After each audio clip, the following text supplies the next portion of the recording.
Hello friends, building material એમાં આપણે third chapter જે રોક્સ એન્ડ સ્ટોન આવે છે તેના વિશે આ ફર્સ્ટ પાર્ટમાં આપણે ચર્ચા કરવાના છીએ.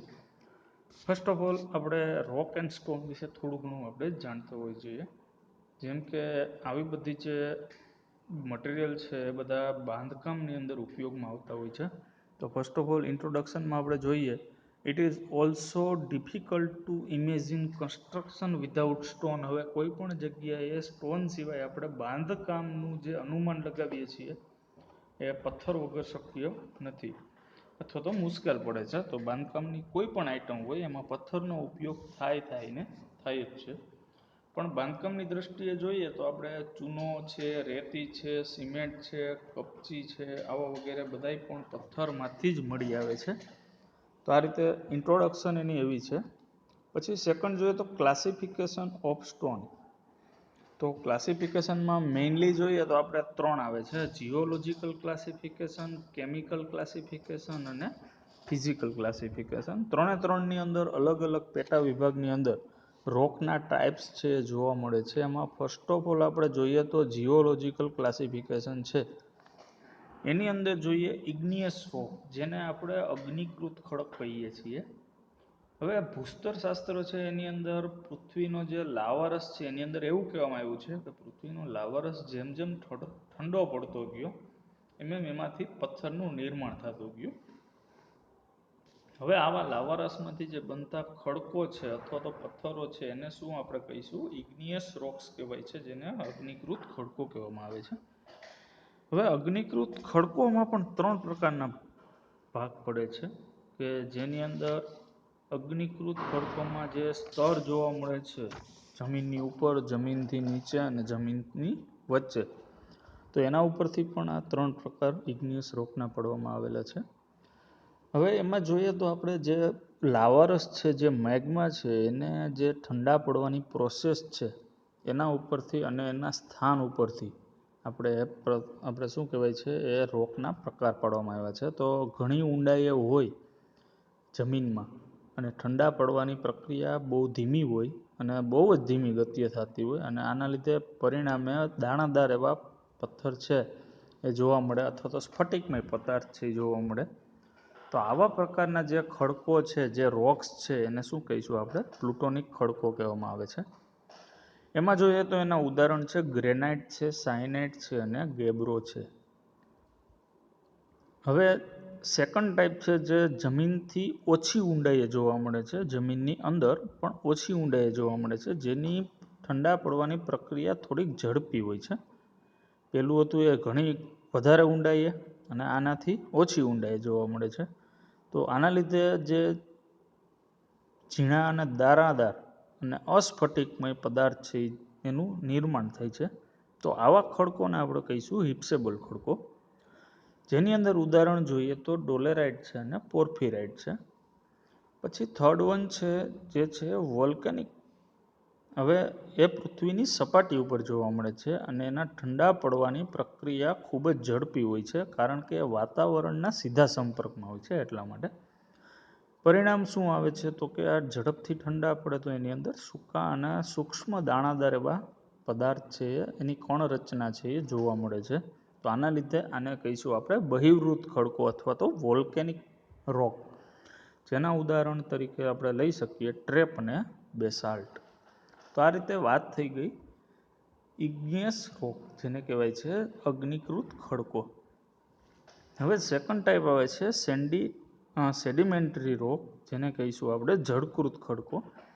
તો કે પાણી, પવન, બરફ અને તાપમાન અથવા તો રસાયણ જેવા પરિબળોના પરિણામે જે પેલા ઇગ્નિયસ રોકનું વિઘટન થઈને એની અંદર અલગ અલગ પ્રમાણે છૂટા પડવાની પ્રક્રિયાથી અલગ પડેલા પથ્થરો, જેને આપણે કહીશું સેડિમેન્ટરી રોક. હવે દરિયા જેવા નીચા વિસ્તારમાં આપણે જોઈએ તો આ પથ્થરો છે એનો ભૂકો થઈ જતો હોય છે અથવા તો આવા કોઈ સ્તરોએ એકત્રિત થતા હોય છે. તો આ પથ્થરો આવી જગ્યાએ જોવા મળે છે. તો કે એની ઉપર શું હોય છે તો કે વજન આવવાથી નીચેના સ્તર દબાઈ જતા હોય છે અને કુદરતી સંસર્ગી પદાર્થોથી એકબીજા સાથે જોડાઈ જતા હોય છે. જેના લીધે શું થાય છે, જળકૃત ખડકો છે એ બની જાય છે. તો આમાં શું થાય, વાતાવરણની અસર થાય આની અંદર, તો એની અંદર ઘર્ષણ થાય. તો ઘર્ષણ થઈને જે પણ આપણે યાંત્રિક ખડકો બને એને શું કહેવામાં આવે છે, જળકૃત ખડકો. પછી દરિયાની અંદર કોઈ પણ પ્રાણીઓના સખત ભાગ દબાઈને, જેમ કે મરેલી માછલી છે, મગર છે, અથવા તો કોઈ પણ ફિશ છે, એની ઉપર કોઈ પણ માટી આવવાથી એક જગ્યાએ પથ્થરનું નિર્માણ થાય તો એને પ્રાણીજન્ય જળકૃત ખડકો કહેવામાં આવે છે. પછી કોઈ પણ રાસાયણિક પ્રક્રિયાઓને પરિણામે બનતો જે સ્ટોન છે એને આપણે કહીશું રાસાયણિક જળકૃત ખડકો.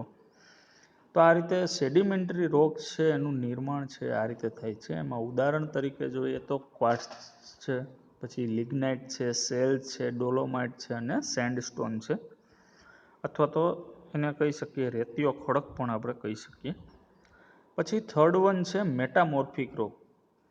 મેટામોર્ફિક રોક છે એ શું છે, તો કે વિકૃત ખડક છે. વધુ ઉષ્ણતામાન હોય, દબાણ હોય તથા રાસાયણિક પરિણામોને કારણે જે જળકૃત અને અગ્નિકૃત ખડકોનું વિઘટન થાય. જોજો મિત્રો, આની અંદર ઇગ્નિયસ રોકમાં આપણે અને સેડિમેન્ટરી રોક્સમાં જે વાતાવરણની અસર થાય છે અને જેમાંથી છૂટો પડે છે, એટલે એની અંદર વળ ધરાવતી રચના છે એ જોવા મળે. કેની અંદર, તો કે મેટામોર્ફિક રોકમાં.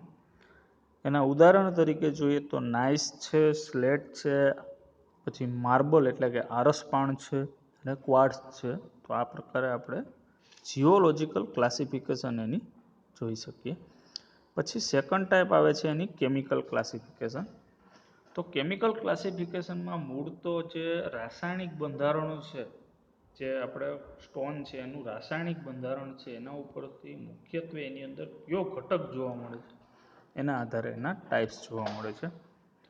હવે કોઈ પણ સ્ટોન છે એમાં મુખ્ય ઘટક તરીકે જો સિલિકા હોય, ખાસ મિત્રો યાદ રાખજો, કોઈ પણ મુખ્ય ઘટક તરીકે પદાર્થમાં અથવા તો સ્ટોનમાં સિલિકા હોય તો એને સિલિશિયસ રોક કહેવામાં આવે છે. તો સિલિશિયસ રોકની અંદર શું જોવા મળે, તો કે એમાં ટકાઉ હોય, સખત હોય એકદમ, અને વાતાવરણનો પ્રતિકાર કરી શકે એવો હોય. તો એવો કયો પથ્થર છે, તો કે એનું ઉદાહરણ તરીકે જોઈએ તો સેન્ડસ્ટોન અને સ્ટ્રેપ. તો આ ટ્રેપ અને જે સેન્ડસ્ટોન છે એ આપણે સિલિશિયસ રોકના ઉદાહરણ છે.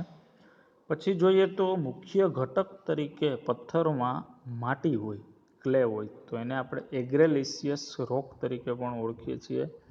આવો પથ્થર કેવો હોય, તો કે ઘટ્ટ હોય, પછી ઘન તરીકે સોલિડ હોય, બરડ હોય, અથવા તો કોઈ સાથે અથડાવતા તૂટી જવા સંભવ રહે એવો હોય. તો એવા પથ્થરને આપણે કેવું કહેશું, તો કે એગ્રેલિશિયસ રોક કહેશું. જેમાં સ્લેટ છે, લેટરાઇટ છે, આવા બધા પથ્થરના ઉદાહરણ છે.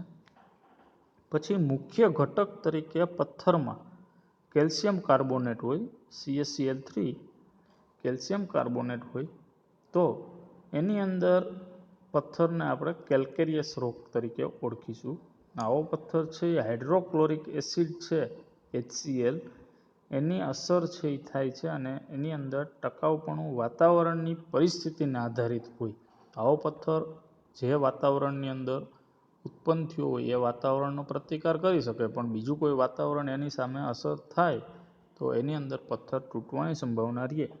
તો આ રીતે કેલ્કેરિયસ રોક છે એ જોવા મળે છે, અને એનું ઉદાહરણ છે માર્બલ અને લાઇમસ્ટોન.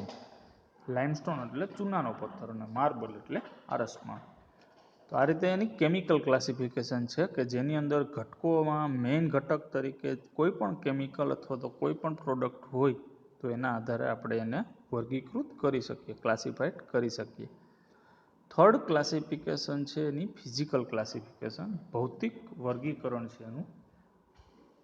તો એની અંદર ફર્સ્ટ ઓફ ઓલ જોઈએ તો સ્ટ્રેટિફાઈડ ખડક છે. કોઈ પણ સ્ટ્રેટિફાઈડ સ્ટોન હોય તો એની અંદર સ્તરીય રચના જોવા મળે. એના સ્તર સારા દેખાતા હોય અને સ્તરનું પ્રમાણ છે એ ખડકને સરળતાથી વિભાજિત કરી શકે એવું હોય. એટલે કોઈ પણ પથ્થરને કાપવું અથવા તો ભાંગવું હોય તો એમાં સ્તર ઉપર છીણી હથોડી મૂકીને આપણે શું કરી શકીએ છીએ, એને તોડી શકીએ છીએ. જેમ કે ચૂનાનો પથ્થર છે અને રેતીયો પથ્થર છે, લાઇમસ્ટોન અને સેન્ડસ્ટોન એના ઉદાહરણ છે. પછી અનસ્ટ્રેટિફાઈડ જે સ્ટોન છે એમાં જોઈએ તો ખડકમાં સ્તર જોવા મળતા નથી. આવા જે બધા ખડકો છે એનું વર્ગીકરણ અથવા તો ખડક છે એનું વિભાજન છે એ સરળતાથી થઈ શકતું નથી.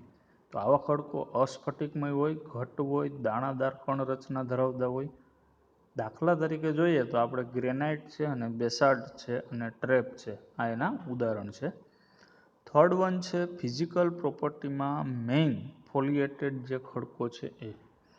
તો ખૂબ જ પાતળા સ્તરની અંદર એની રચના જોવા મળતી હોય, જેમ કે અબરખ છે, પછી નાઇસ છે, સિસ્ટ છે અને સ્લેટ છે. આવા બધા એવા ઉદાહરણ છે. પછી આપણે નેક્સ્ટ લેક્ચરમાં આપણે એના યુઝિસ છે અને કોઈ પણ બાંધકામની અંદર એ પથ્થરને વર્ગીકૃત કરી શકીએ અને એનો ઉપયોગ કઈ રીતે કરશું, કેવા સ્ટોન વપરાય છે, એની ચર્ચા આપણે નેક્સ્ટ લેક્ચરની અંદર કરશું મિત્રો. Thank you.